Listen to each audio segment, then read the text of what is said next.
A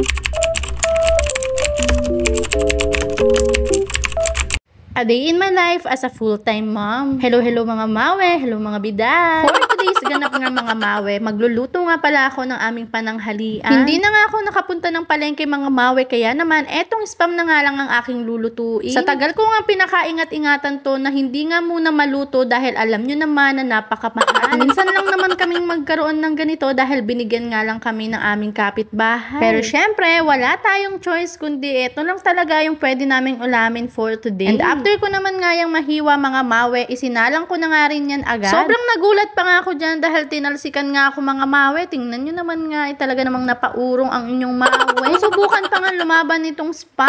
Mabilisan nga lang itong pagluluto ko mga mi dahil etong ang si CJ talaga namang nagugutom na. At nung natapos na nga itong first batch ay sinalang ko na nga rin pala itong pangalawang batch mga mi. Natapos na nga rin akong magluto mga mi at natawa naman ako dito kay Papa dahil nangungulangot nga. Pero bakit magsasaing nga muna ako mga mi dahil hindi pa nga pala ako nakakapagsaing. Pero meron naman ng sobrang kanin doon kaya naman mapapakain ko na din si CJ. Nawala kasi sa loob kong magsaing mga mi dahil sobrang busy ko nga, di ba? Pagkatapos ko naman ngang maisalang yung kanin mga mawe, eto na nga yung aking niluto. Tara, kain po tayo mga mi. Thank you po Lord sa blessing. Nagpunta na nga rin kami agad sa kwarto para nga mapakain ko na itong batang makulit. Sa totoo lang mga mawe, hindi naman ako nahihirapang pakainin itong si CJ. Meron din kasing mga bata na kapag nga ayaw, ayaw talaga. Pero itong si CJ hindi talaga masusunod sa aming dalawa. Lupang at alam kong wala pang laman yung tiyan niya. At pinapanood ko nga lang siya dyan ng tablet kapag nga kakain na. At sa tuwing kakain nga lang siya nakakapanood ng tablet mga mi. Iniiwasan ko kasi talaga yung takbo siya ng takbo ganun. And after naman nga kumain ni CJ, syempre ang mami naman, di ba?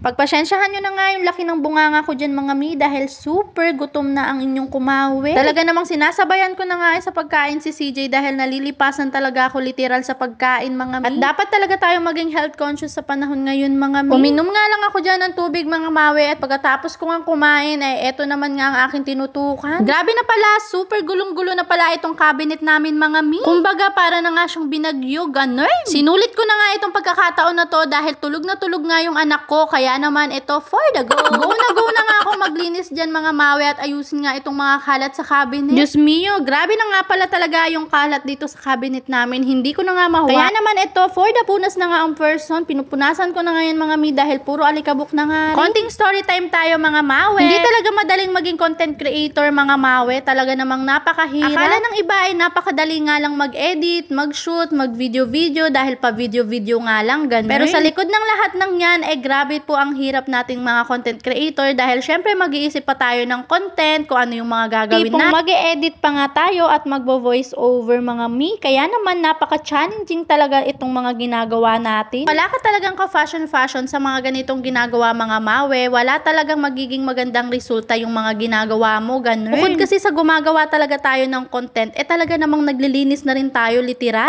Bukod doon, ginagamitan din talaga natin to ng utak, ganun. Kaya sa panahon ngayon, wala na talagang madali. Lahat talaga pinaghihirapan, ganun. Kaya kung nakakatanggap man tayo ng pangbabash galing sa ibang tao mga mi, ay talaga namang wala tayong choice kundi mag-accept na lang. Accept na lang natin, pero kung below the belt naman na yung sinasabi, ay talaga namang lalaban yun, ganun. Eto na nga mga mi, natapos na nga rin ako sa aking mga ginagawa. Ang sarap na naman nga sa eyes nitong tingnan. At bibilang ka nga lang ng ilang araw, magulo na ulit yan. Lalo na kapag kasama mo si Mr. Gunner. O siya mga mi, salamat sa pagtanaw. Ay, Bisaya di ay ko.